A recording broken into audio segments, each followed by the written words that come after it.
改修工事に伴い2024年12月から25年7月中旬まで休館している海響館では、休館直後に飼育中のマンボウが少し体調を崩していたことを報告。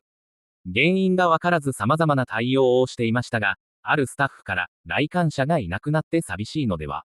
との意見が、そんなわけない、と 99% 思っていましたが、一縷の望みをかけてスタッフの制服を貼り付けてみましたと水槽の外側からマンボウに向けて制服や人の顔のイラストを貼り付けている様子を紹介した。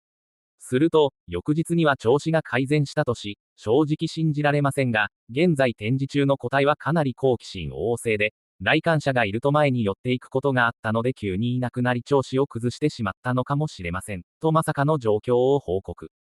最近は水槽の前で観察したり手を振ったりしているおかげか体調が元に戻りました。半年後のオープン時のマンボウの様子が楽しみですと綴っている。